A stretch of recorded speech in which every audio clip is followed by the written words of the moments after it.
সকলোকে মন্দিতাছ লাইভলৈ স্বাগতম জনাইছো।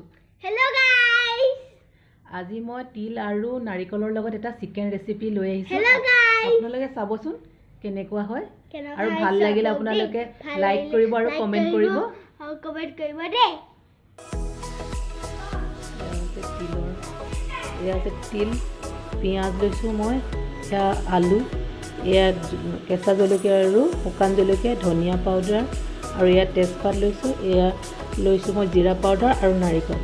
এয়া হৈছে এইখিনি হৈছে চিকেন।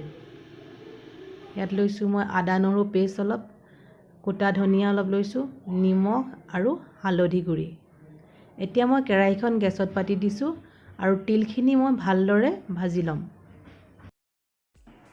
তিলখিনি ভালদৰে ভাজি হ'লে মই এইখিনি মিক্সিত গুড়ি কৰি ল'ম।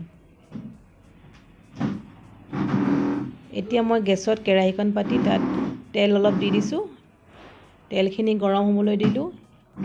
এতিয়া কাটি লোৱা পিঁয়াজখিনি মই দি দিছোঁ।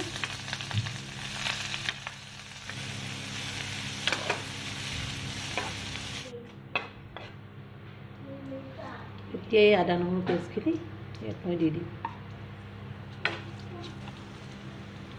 এতিয়া মই হালধি নিদিলেও হয়, এইটো আপোনাৰ তিলৰ কালাৰটো এনেও ক'লা হৈ যাব, তো মই হালধি অকণমান দি দিছোঁ। অলপ জিৰা পাউডাৰ দিছোঁ আৰু ধনিয়া পাউডাৰ।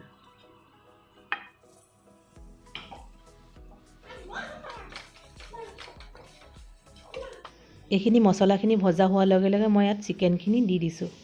চিকেনখিনি দি ভালদৰে মই গোটেইখিনি লৰাই লৈছোঁ।